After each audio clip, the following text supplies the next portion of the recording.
Hey everybody, Nick here, and today I got a follow-up video for you on this little guy. This is the Spyderco Ouroboros.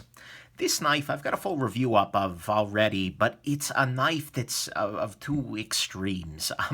In that it is an incredibly well-designed knife. There's a great deal of uniqueness. There's a great deal of excellence here. But unfortunately, it was kneecapped by a really poor decision, and that was to use Teflon washers with the compression lock, which gives it an action which is very smooth, but also very effortful, and wasn't very interesting in the grand scheme of things. It also caused some reliability issues. Maybe I just had some one-off bad washes. I don't know. But unfortunately, the Teflon washers in my original knife shredded themselves, and that's an ugly thing to have happen. It also complicates maintenance, things like that. So, the Teflon washers were the very worst things about this knife, and so I set out to find a way to put real washers into this knife. And unfortunately, I'm here back to report to you that although it is very much possible, and I very much have, it's not really something I recommend. And let me talk a little bit about why. I'll do this as I'm kind of taking the knife apart. And pardon me, so you can see what I'm talking about. Go ahead and pop out the pivot here. Probably help to use the right size driver. I don't know.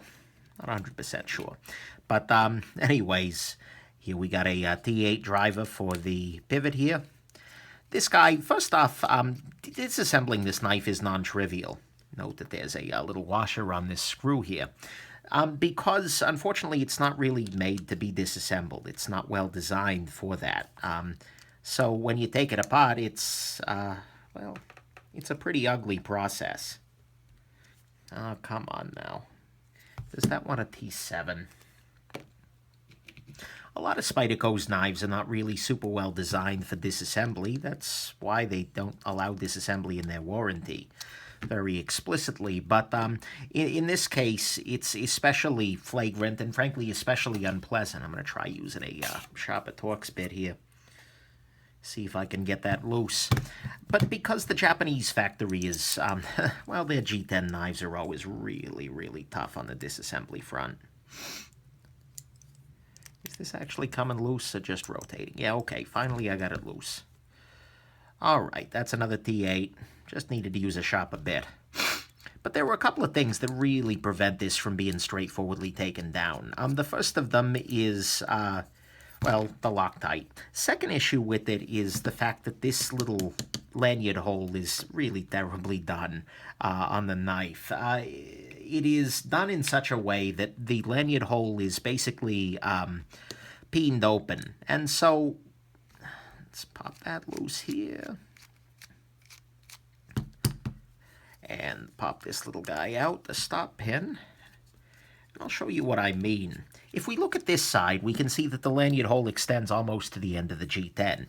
And that's fine, but as they're doing it, they did some sort of a process that spread the lanyard hole open at the edge, which very effectively clamped the G10 together on both sides. And that's not a removable process. And so in order for me to remove that lanyard tube, remove the scale, that is, on this lanyard tube, at least on this particular model, I ended up having to grind a part of it off, and that's really, really deeply ugly. It could just be that this one had an issue and the rest of them wouldn't do that, but whatever it was, it really complicated my life. But once you get that off of there, which is not a trivial process, shall we say, you're still left with getting this guy on there. So, one other approach, by the way, is just to rotate the lanyard tube away and deal with it this way. But you can see that I have put some Phosphor-Bronze washes in there. And actually what I've done here is I'm using some washes that the designer of the knife very helpfully cut up, because there's not an off-the-shelf Phosphor-Bronze washer you can put on here. That's another little bit of trouble. Spyderco can't be blamed for that, because obviously they ship a set of washers, kind of, with the knife. But nonetheless, there's not an off-the-shelf set, so you have to either buy something that's just too thick, or you have to grind down a set. What Paul Alexander, the designer, did is he took a set of washers that's this wide, and then he used the Dremel tool to sand them down on either side. You can do this at home and get them down to the right diameter, but that's really unpleasant. And the reason there were two of them is because no one's making a washer that's exactly the thinness that you need, or the thickness, I suppose, for this guy. You can get one that's too thick, Or you can get one that's too thin, but you can't get one that's exactly the right thickness. And so you stack two of them and you get something that works just fine. So anyways, that's step 2. Step 1 is getting the thing apart, which is non-trivial. Step 2 is grinding down the washer in such a way that you don't create burrs, you don't cause problems. And that itself is not trivial, shall we say. And then, for me at least, step 3 was I needed to make some modifications to the liner itself. This little area right here, hopefully you can see this, but there's a square cutout down there. Kind of this little corner there is squared off, and you can see that the liner doesn't exactly fit into there. It's because I had to round that little corner off, because even with these that were cut down to size, that little corner had a tendency, if there was any pressure in any other direction, to hang up on either the washer or on the rest of the liner, and that made a little bit of a clickiness to it. If I were a betting man, I would actually venture to say that in my first one, that little corner might have been what shredded the washer initially. That the washer rode a little bit too far over this way, and then it kind of grabbed on the corner there. But either way, so in order to make this modification, I actually needed to take out my Dremel and sand that little corner down in order to get the compression lock leaf into that, well, basically into a position where it would work. And so that's the third step, is to make a little bit of modification there. Again, maybe on yours you won't need to, but still, that raises the difficulty and the potential for you to really injure your knife much, much further. And so, once you've done all those things, and you've found some washers that you had to buy, by the way, and installed them and everything, the action is great. I'll put the knife the rest of the way back together as I'm talking to you here. But, I mean, it's a spectacular knife once you've done that. But the thing is, and the design, frankly, it started off as a spectacular knife. There's a whole lot of good here. But the action becomes worlds better. Some people don't mind the action of Teflon. That's about the kindest thing I hear from people on a regular basis, is, well, it's not always that bad. But nonetheless, I mean, some people just don't mind that action whatsoever, and good on them. But I will say that on this knife, particularly with the compression lock, it brings the action more in line with the kind of thing that you see on the Spyderco PM2, rather than, you know, some of your other Teflon-y sort of actions out there in the world, for lack of a better term. And so I really prefer this knife running on the Phosphor-Bronze. But at the same time, the process to get it there is a real pain in the neck. And it's not something I honestly would recommend. My hope, my dream with this follow-up here, and with this knife in general, was that there would be a drop-in pot, so to speak. That I could go someplace and pick up, an Alpha Knife Supply, a washer that would be an exact size fit, and then I could install that washer by taking it apart, and then I could send everybody to go do that. That would make it easy. Unfortunately, that there's just not. And that's really, frankly, unpleasant and unfortunate. And so I'm kind of left in a position where you can do this. By the way, this will void the holy living crap out of your Spyderco warranty. Spyderco is really good at voiding their warranties on things. I mean, they try and help people out by and large, but especially on a knife like this where you've got this freaking lanyard tube, Spyderco is not going to support you if you screw up this process. They'll probably be kind about it, in my experience at least, but they're not going to be terribly supportive of you if you mess this up trying to fix this issue. So, that's the other thing to keep in mind, is you've got a knife that's already very expensive, and you're voiding the warranty on it with the possibility of damaging your knife to start with. So that's kind of the process here. Like I said, though, my ultimate feeling on this matter is that you shouldn't do this, and that instead you should wait until Spyderco fixes this themselves.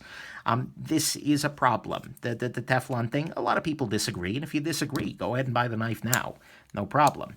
But this is not something that's great, and this is a prime candidate for Spyderco's continuous quality improvement, where they take something that's not working so well in their knives, and they swap it out for something that is working well. I'm really, really hoping that they start doing this, and that they stop letting this Japanese factory drop Teflon in knives that are otherwise pretty excellent. Just adjusting the tension of these to get the action just right. But, this is not something that you should have to do, and especially when the knife is so expensive. If this were a $20 knife and you needed to make some fixes to be great, then that's a completely different affair. But the fact that this knife starts at $170 and you need to make this change, I really struggle with that. And so if you're in love with this design and you don't mind the Teflon, I still maintain that you should pick one up. There's a lot of good here. However, could loosen that just a little bit more. If you're in love with this design and you want a project, you really want to get your hands dirty, you want to play around with it, then this is the Phosphor-Bronze swap is something to consider. But if you're not in love with that idea of fiddling around with it and possibly destroying your knife, then honestly, you shouldn't do this. And what you should do instead is sit around and wait for Spyderco to fix this issue, to put better washers in it. Maybe the Ouroboros 2 won't have this problem at all. And that'd be a beautiful, beautiful thing. But, yeah, so that's kind of the follow-up on this guy. I really wish I had better news. I wish I had just go to this website, buy this, then take it apart and do that issue. But this is just not something I feel terribly comfortable telling my viewers to do. So, there we go. I gotta tighten that back a little bit further. This process of trading off between the stop pin and the pivot screw to get everything tightened in is also non-trivial, as if we needed anything more non-trivial about putting this guy back together. But anyways, so it's a much better knife now. Still not perfect, but there's a whole lot you can do for it. Either way, yeah, hope that was interesting. Sorry, a little rambly there, but not a trivial knife to take apart and trying to say something persistent, not persistent, coherent as you do it. A little trickier still. So, there you go. Hope this has been interesting for you. I really hope Spyderco fixes this in the future. And that if you want something fun to do and you're willing to spend $180 to do it, something you might check out. Hope this has been interesting, and thank you very much for the help, Paul, Alexander, the designer. And mostly, though, have yourselves an absolutely wonderful rest of your day. Bye now.